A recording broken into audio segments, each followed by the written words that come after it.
tarde.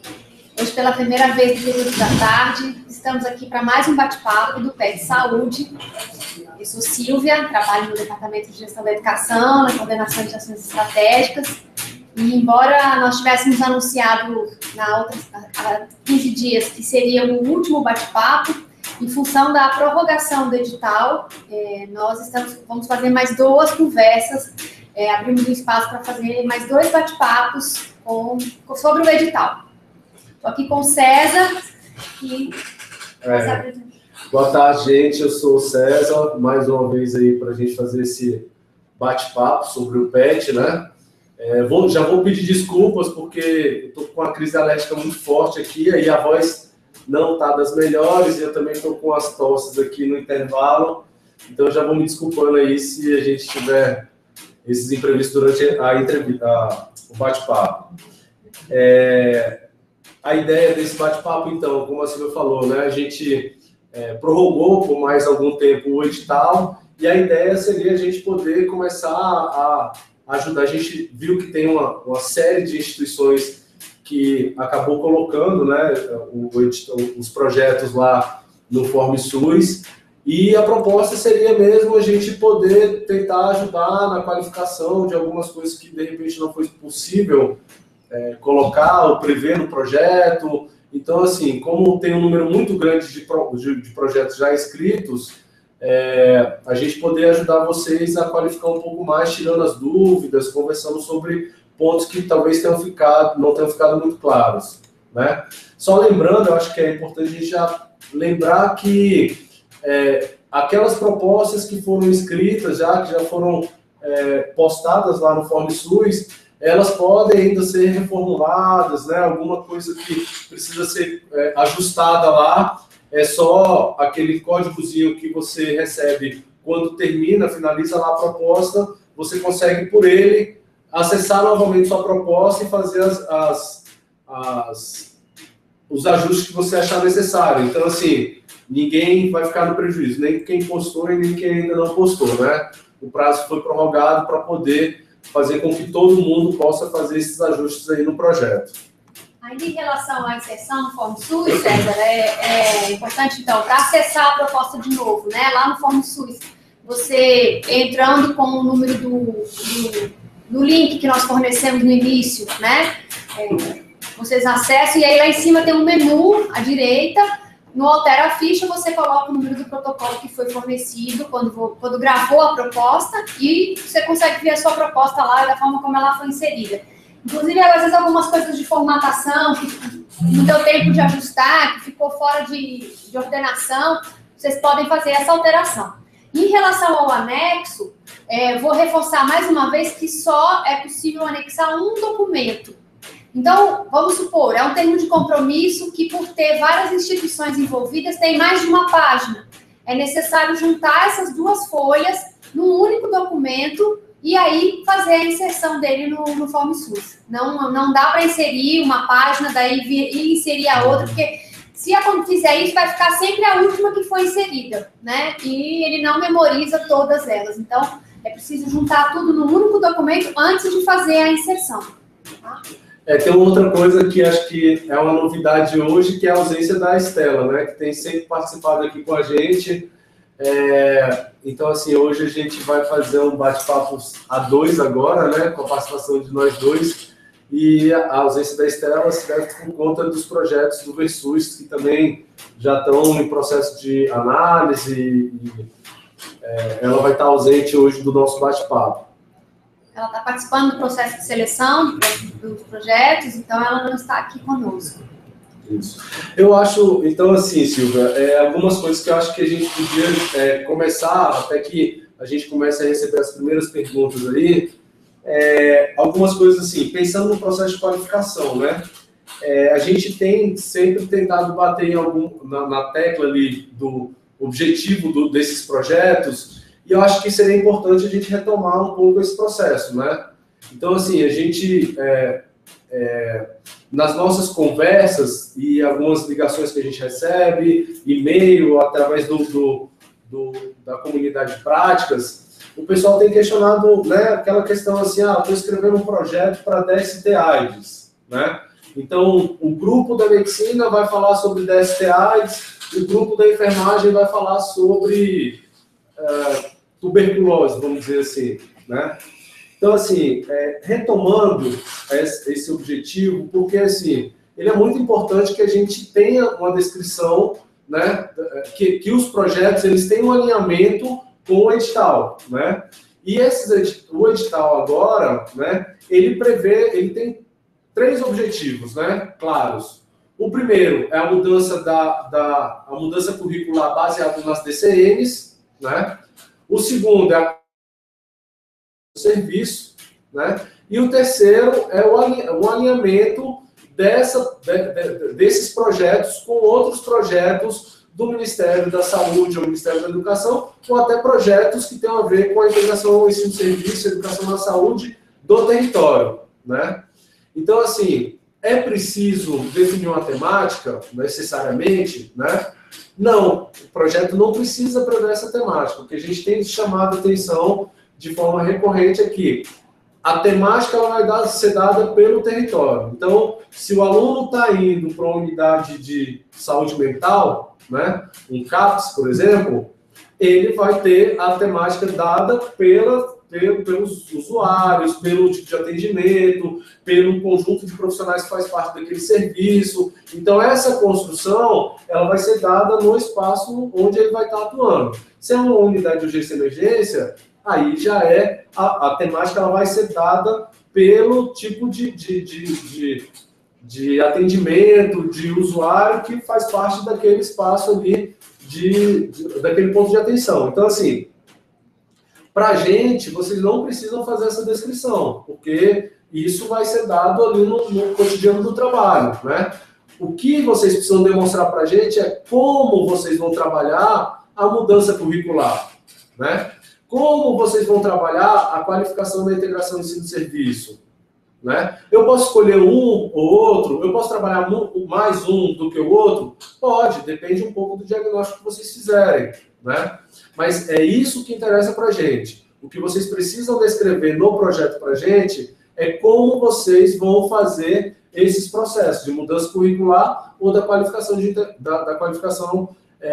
da integração ensino-serviço, tá? Então, acho que, retomando isso, é importante que agora, que eu acho que você, assim, como a gente imagina que muitos projetos já foram escritos e tal, seria um bom momento, né, esse momento até o dia 16, para que a gente possa ir qualificando um pouco mais o projeto e que a gente consiga fazer o projeto adequado ao que a gente está priorizando no edital, né, Silvia? Com certeza, César, acho que uma das perguntas que a gente recebeu esses dias era: eu posso envolver a UPA, eu posso envolver o CAPS no projeto?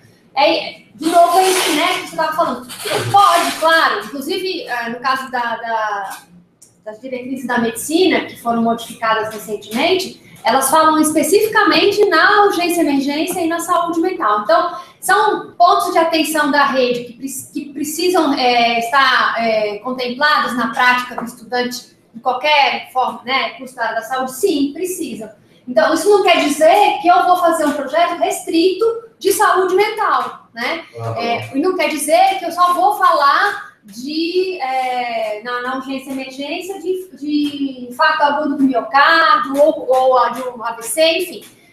A gente tem que olhar para esse espaço como um campo de prática e qual é a prática do estudante? É aquilo que está no serviço, é a demanda que o serviço traz, né? Então, não necessariamente eu vou desenvolver um projeto que vai ter como foco o miocárdio, o infarto, mas, enfim, o cuidado da pessoa que está ali com esse problema, onde que começou esse cuidado até, no caso dela ter precisado ir para uma unidade de pronto atendimento, né? Isso. Então, assim, eu acho que a gente olhar para esses processos, né, eles trazem muitos pontos importantes, né? A gente, às vezes, tem colocado para algumas questões que eu acho que a gente vai falando no decorrer desse bate-papo, que são questões que são embrionárias para o desenvolvimento de projetos que são maiores e que vão além, inclusive, da graduação, né? Então, nesse caso, quando a gente coloca a construção do que vai ser feito pelos estudantes lá naquele serviço, sendo dado a partir da demanda que é colocada ali no território, já é um embrião do que a pessoa vai desenvolver no campo profissional, né? Então, assim, não adianta eu ter uma especialidade muito focada, por exemplo, na ortopedia, e quando eu for para um serviço, por exemplo, de saúde mental como um CAPS, eu querer impor essa especialidade minha para dentro daquele serviço. Aquele serviço ele tem uma outra rotina, ele demanda outro tipo de ação, então sou eu, profissional, que vou tentar me adaptar, né? Adaptar a minha prática para as necessidades que aquele serviço apresenta. Então, assim, a gente está... eu tenho tentado pensar sempre nessa condição de gerar embriões, né? A gente vai gerando um embrião que a gente, trabalhando ao longo do processo, a gente consegue montar, né? Assim, dar respaldo para outras ações que a gente sabe que o profissional, que o aluno, quando já estiver no campo profissional, vai precisar ter. A gente vai começando a trabalhar um pouco a caixa de ferramentas desse estudante, né? Uma outra coisa que a gente tem conversado também sempre nos bate-papos é a composição dos grupos, né, Silvio? Acho que uma coisa importante que a gente precisa olhar e tentar moldar, né, dentro do que o edital tem proposto, né? Por que isso é importante? Porque quando a gente for fazer análise de projetos, quando o grupo de pessoas que vai fazer análise de projetos for olhar para cada um desses projetos, eles vão precisar enxergar, né, o parâmetro ao edital. Então, eles vão precisar enxergar no projeto aquilo que a gente colocou no edital. Então, a composição do grupo, né? Como é que é a composição desse grupo? O grupo ele precisa ser composto por estudantes, trabalhadores e gestores do SUS, né? ou gestores do SUS e docentes, né? Os estudantes e os docentes, eles precisam ser do curso que está propondo, né, a proposta do grupo lá. Então, se no grupo é da enfermagem, esses dois, o estudante e o docente, precisam estar ligados ao curso de enfermagem.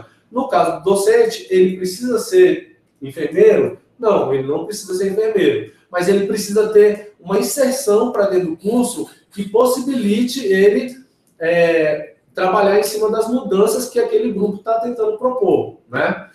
E o trabalhador, né, o preceptor lá, ele precisa ser enfermeiro? Não, ele não precisa. Ele pode ser de qualquer campo profissional, porque aí a gente garante que esse aluno ele não converse, o aluno da enfermagem converse só com o enfermeiro, que o aluno da fisioterapia converse só com o fisioterapeuta. A gente garante que essa circulação do estudante por dentro do serviço de saúde, ela seja numa troca de experiências interdisciplinar, interprofissional.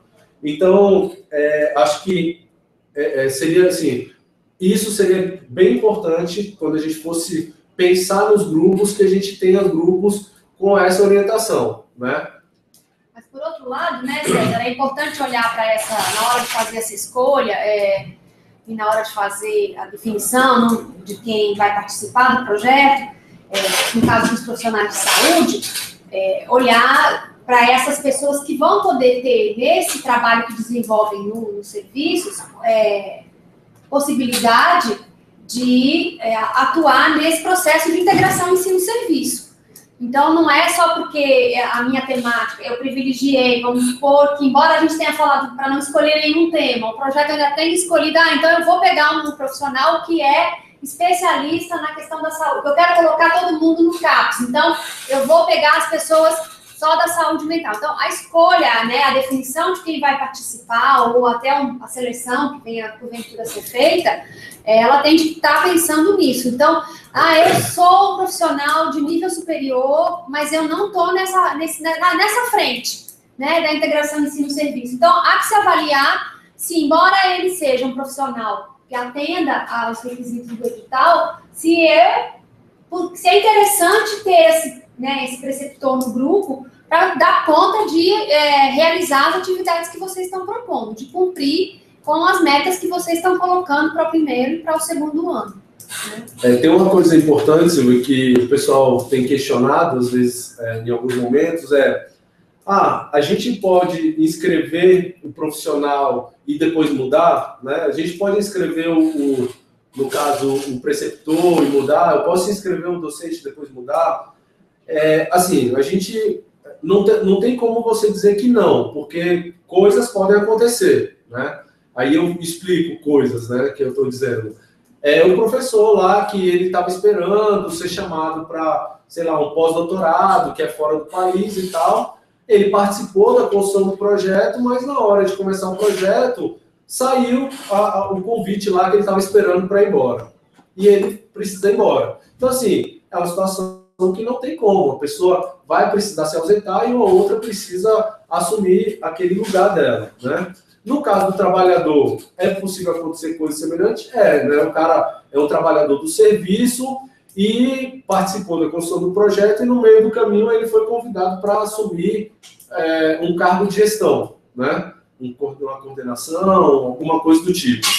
Então, assim, é possível fazer a mudança desse nome, né, quando começar o projeto? Ela é possível.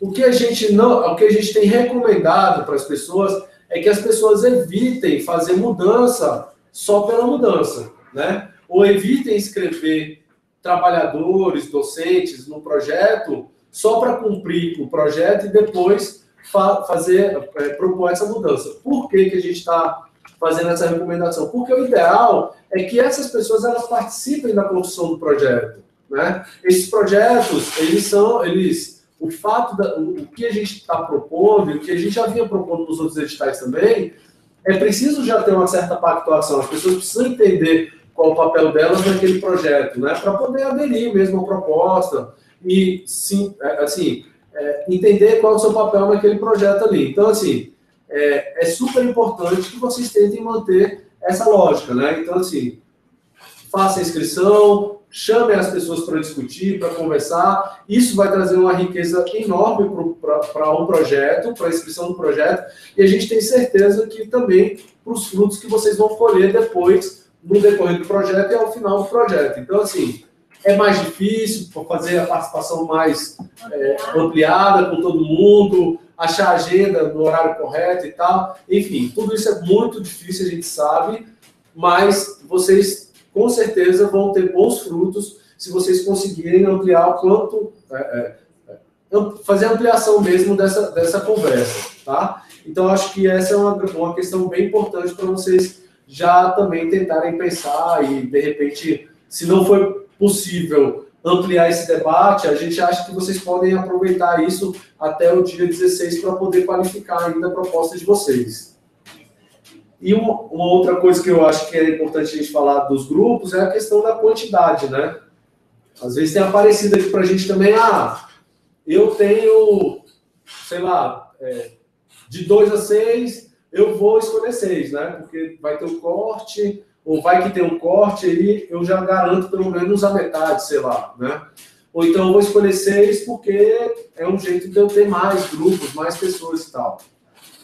Essa, obviamente, é uma opção que vocês fazem, né? A gestão do SUS com a instituição de ensino deve fazer essa opção. Mas o que a gente também tem recomendado nesse campo é que essa opção ela seja feita de acordo com a necessidade de fato, né? Porque aí você consegue descrever no seu projeto, você consegue amarrar mais as questões, e aí a gente fica até numa situação mais complicada na hora, assim, eu digo mais complicada no quesito de definição de quantitativo de grupos, né? A gente que vai passar pela questão da análise dos projetos vai acabar tendo que reconhecer que tem projetos que não tem como desmembrar um dos grupos, porque isso pode fragilizar bastante o projeto. E isso vai acontecer quando esse projeto tiver uma amarração, uma organização, uma coerência que demonstra a necessidade da quantidade de grupos, né? Ou então de quantidade de pessoas que vai compor cada um dos grupos. Então, façam isso com um olhar assim, o que é necessário de fato, né? E coloquem na proposta, façam uma proposição que consiga demonstrar a necessidade dessa quantidade de pessoas e de grupos que vocês estão escrevendo em cada uma dessas propostas. César, eu queria fazer uma outra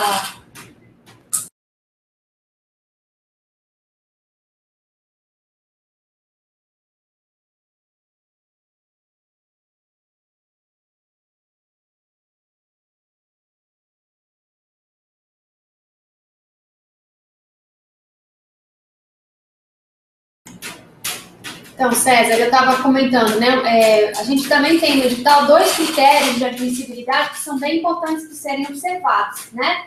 Um deles é o envolvimento de pelo menos 2 cursos da área da saúde, e o outro é que um desses cursos tem que ser a medicina, né? Esse foi um tema que a gente discutiu bastante nos nossos bate-papos. E aí, então, para vocês não deixarem de atentar para isso, que esses são 2 critérios que estão no edital e que vão ser considerados na seleção dos projetos, né? Então, a gente entende que às vezes a instituição já tem, como você vinha dizendo, né? 8 cursos trabalhando, 11 cursos e tal, mas há que se olhar para qual é a necessidade nesse momento da instituição e do município, do serviço, da gestão, da inserção desses estudantes. Como é que a gente pode caminhar de forma razoável, de forma organizada, para a integração desses cursos com os serviços de saúde, né? Então, são 2 critérios que vão ser bastante considerados. E uma outra coisa que eu queria comentar, César, é que eu andei xeretando um pouco lá nos projetos, e aí queria fazer um comentário sobre aquela questão que é o plano de desenvolvimento do COAPS, né? Então, em alguns projetos, o que a gente observou ali quando fez esse olhar, quando deu essa olhada, é que o que foi apresentado foi uma carta de intenções, muito parecido com o que a gente já tem nas diretrizes da portaria que publicou as diretrizes do COAPS, a portaria 1127, né, desse ano. Então, é importante que todo mundo esteja ciente da necessidade de cumprir com aquelas diretrizes, sim, sem dúvida, mas a expectativa que nós temos em relação a essa questão do plano de desenvolvimento é uma coisa mais da realidade local, né? Então, é claro que é preciso capacitar preceptores, é claro que é preciso pensar no plano de contrapartida, é claro que é preciso envolver de forma colegiada todos os atores. Então, isso não está nada errado de dizer isso nessa questão. A questão é que a gente tem a expectativa de que sejam apresentados no projeto um plano de desenvolvimento do COAPS mesmo relacionado à realidade da qual vocês estão falando, né? Então, não só com diretrizes gerais de que vamos capacitar, vamos nos reunir, vamos mobilizar, porque o que a gente precisa é que vocês apontem como vocês acham que vão fazer isso. Então, nós vamos fazer uma formação para preceptor, de que jeito? Com quem? Né?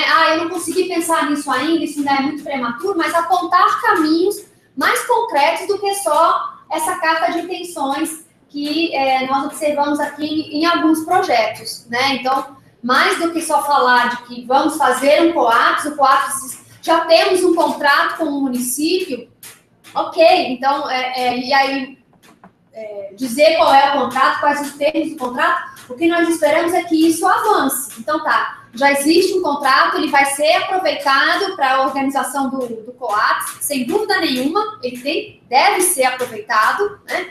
Mas como é que nós vamos fazer para envolver os demais atores que não estão signatários desse contrato atualmente, os demais atores que vão construir a integração ensino-serviço, a qualificação da integração ensino-serviço, né? Então, vocês também têm aí um período, quem já inseriu os projetos, para olhar para isso e tentar fazer uma aproximação maior com aquilo que está no território, com a sua realidade, né? Mais do que só dizer que eu vou seguir as diretrizes que estão postas na portaria.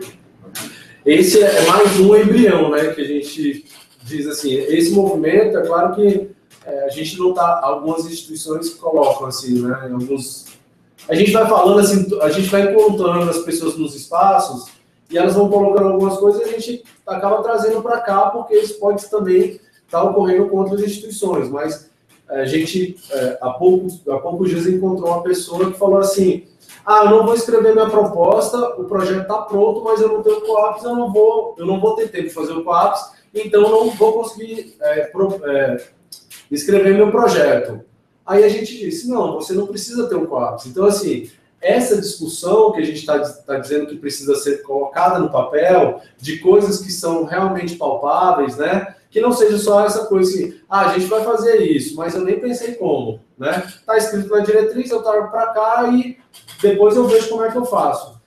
É exatamente o que a gente quer exatamente propor que vocês comecem a pensar, né? E essas coisas que vocês forem pensando e que forem palpáveis, que vocês possam colocar nesse plano, né? Mesmo que isso depois mude a conformação, né? Que durante a discussão isso tenha um amadurecimento e vocês, de repente, olhem para outras questões que vocês não olharam naquele primeiro momento. Mas é isso, pelo menos vocês registram o que vocês conversaram, o que vocês pensaram naquele momento, e a partir daquela conversa ali, outros momentos vocês vão construindo para fazer essa discussão e, com fim, a contratualização lá na frente. Então, assim, a gente acha que é super importante ter uma dedicação nesse ponto e que isso seria um embrião para uma discussão que depois vai ser enriquecida, vai vir outros detalhes e vocês vão poder descrever isso mais adiante. Então, assim, acho que também é um momento para a gente, de repente, retomar e fazer uma reunião um pouco mais ampliada e tentando escutar os atores e os envolvidos que vão poder estar ajudando a construir essa proposta. Eu só queria fazer um informe, a gente está com poucas pessoas, né, participando, a gente tem que falar, está conversando aqui um pouco para tentar esclarecer alguns pontos, mas também não está recebendo nenhum questionamento, né?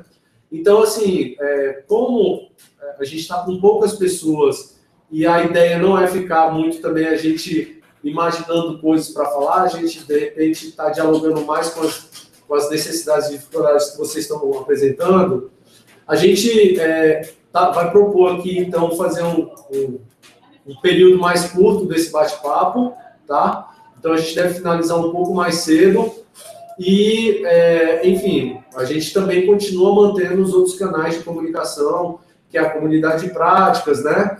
Os outros canais que vocês têm utilizado no dia a dia para poder fazer contato conosco. Então, só para dar esse informe, que a gente vai reduzir um pouco o nosso tempo aqui de bate-papo hoje, por conta dessa situação específica, mas que a gente continua aí escutando vocês nos outros canais de comunicação, tá certo? César, eu vou fazer mais um comentário só em relação à questão da coordenação. A gente ainda recebeu questões essa semana ainda sobre a questão da coordenação, se a coordenação tem que ser... mas se a gestão indica um docente, ele não pode ser o coordenador, né? A gente também já conversou muito sobre isso, né? Que, nesse edital, a gente está pedindo que a coordenação seja do SUS, que seja de um trabalhador do SUS. Então, num caso, eu sou um professor que atua no SUS. Atua no SUS onde? Né? Porque muitas vezes esse professor está atuando no SUS pelo hospital de ensino, pelo hospital universitário. Então, que integração esse professor? Tudo bem, ele é um profissional do SUS, mas ele está lá no hospital universitário atuando. Ele não está integrado à rede, né? Dependendo de como for a organização desse hospital, ele não está integrado à rede. Então, há que se pensar. Porque o que a gente está querendo que aconteça nesse edital, diferente dos outros,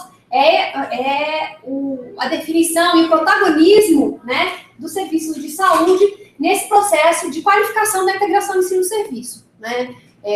Da mesma forma que a gente fala, né, que a coordenação do COAPS ela vai estar no nível municipal, né? Ela não está com o Estado, embora o Estado tenha de participar deste processo, não é nem que é desejável, mas ele tem que participar, a gente entende que ele faz parte desse processo, que não dá para ele ficar de fora, e ele pode ajudar a organizar isso tudo, porque muitas vezes ele tem uma infraestrutura de organização, de pessoal que é maior do que, né, dos municípios, então ele pode apoiar isso, mas é importante que esse espaço de discussão ele esteja lá no território, né, no lugar onde a prática do estudante acontece, né, sob a gestão daquele gestor do SUS, daquele secretário de saúde. Né?